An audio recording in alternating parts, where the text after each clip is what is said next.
Have you ever been sitting quiet at home only to catch yourself arguing in your mind with someone that's not even in your life anymore?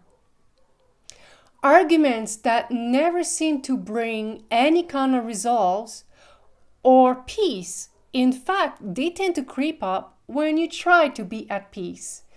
You are not alone. These are called ruminations, and they can creep up in our lives after we've been exposed to gaslighting. Now, in this video, I want to share with you a very easy technique that you can do anytime, anywhere, that does not require you to interact with anyone. That will help you to get out of this loop of ruminations once and for all and restore your inner peace and balance.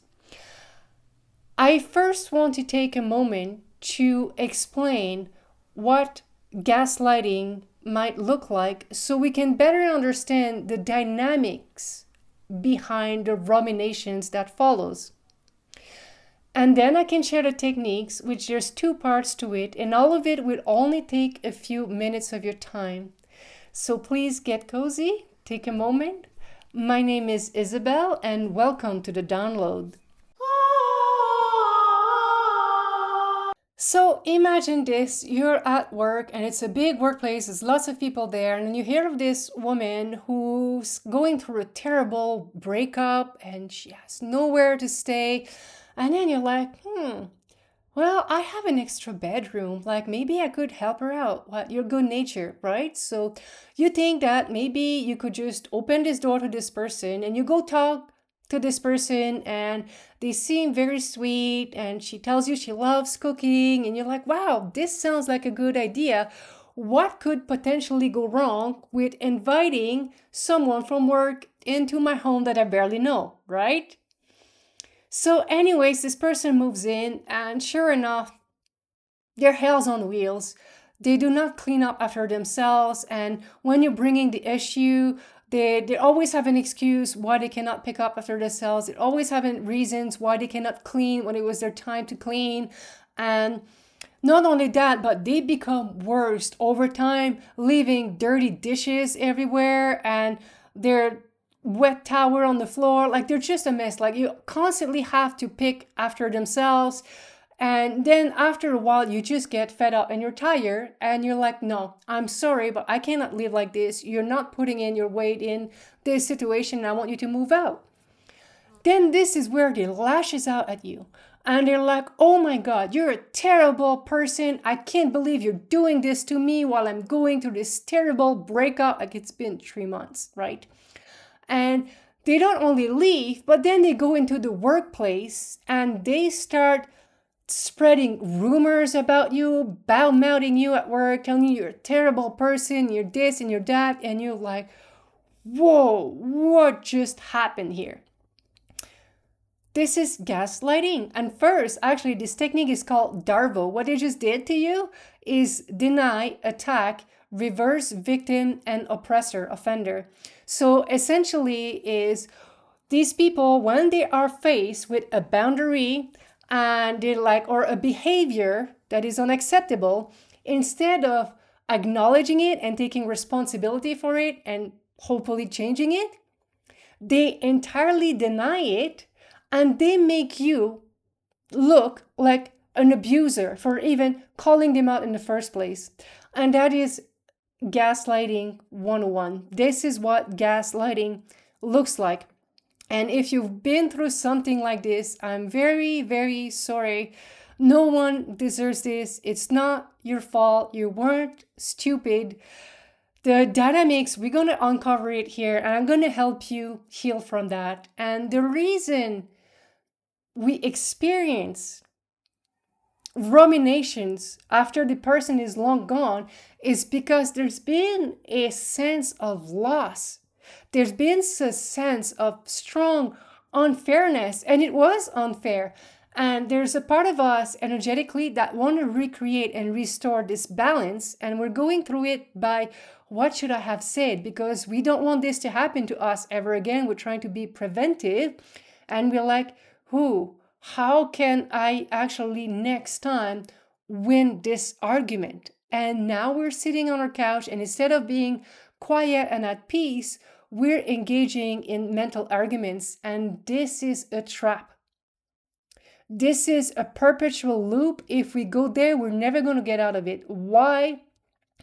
Because we're trying to reason with someone who is unreasonable. And yes, they try to pull in some mental Houdini on us by gaslighting us and trying to make the situation look different than it actually was. But the channel into which they're doing this is not mental, it's emotional. They went for our empathy first. And when we understand this, then we can slowly start to restore the balance in a different way. And the way we can do this is by doing this very little exercise that's easy to do. The next time you catch yourself arguing with this person in your head, instead of putting words in their mouth to win an argument, replace the words with some circus music and dress these people in a funny way, like making them act silly, like they're in a circus.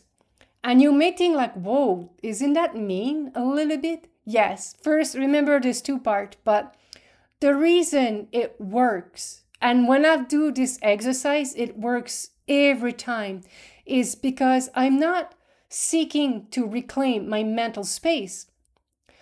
I am restoring my empathetic channel, and I'm showing this energy that no, I may be an empathetic person, but if you want to act like a clown with me, I'm going to treat you as such. And when we do that, this is where we can feel a sense of relief, a sense of peace and balance being finally restored in our vessel, because we have put a boundary into our empathetic channel, which allows to free our mind. And then with doing this mental exercise too, we are telling this energy for ourselves that, hey, you don't get to decide what's actually going on upstairs in my mind. I do. Again, if you want to act foolish towards me, this is how you're going to be existing in my mind. And if you don't want that, and of course, they're not going to be aware of it, but just the exercise of it was enough for me to feel at peace. And you may have to do it a few times at first, but trust me that with practice, it stops the energy. Like it really feels different in our vessel, and then they can go on in their merry way, and then you can finally sit at home, quiet, enjoying your peace. So that's the first part of it. Now, what is the second part? Is once you have restored the peace within, you give empathy to this person. And to me, that is very important, because if you leave it in just the first part, it can feel that you're diminishing the person, and we don't want that. The reason we're doing this exercise is to restore and recalibrate our empathetic channel that has been hijacked by someone, taking advantage of it for their own agenda, and then try to hijack our mental planes when they were caught. And by reclaiming our empathetic circuit and restoring the balance, because there was a distortion in it, and cleaning that, then once the empathetic circuit has been cleaned and rebalanced, then we can actually give the proper empathy to this person. Which the problem in this case was not that this person was going through a hard breakup or a slob, is they cannot handle boundaries. And what I found is once my energy was recalibrated with the people whom were giving too much chatter in my mind, is that I could see the situation differently, that maybe this person cannot handle criticism because they've been criticized so much as a child, or maybe their home environment was so disturbing that they cannot face any criticism, and that's how they react. And it does not excuse the behavior, because we've already sent that person on their merry way, but we can at least give the proper empathy from a clear channel for our own well-being, for our own good, and for our own inner peace. To me, I like to keep my empathetic circuit open, because when I don't, then it creates distortion in my heart space, and I don't like that. I can have love and empathy for Jeffrey Dahmer. I'm just not gonna ride an elevator with him. I can have love and empathy for an ex boyfriend who maybe was a bit narcissistic or emotionally immature, and say, no, I'm sorry, like, I cannot have these energies in my house, but once the house is restored, you send them back some love and empathy. And to me, that keeps the hearts flowing, that keeps the heart pumping, that keeps me happy inside and outside. And I hope it works for you as well. My name is Isabel, and again, thank you so much for joining me today. I wish you luck and peace and harmony on your own self-healing journey. Thank you so much for watching me today.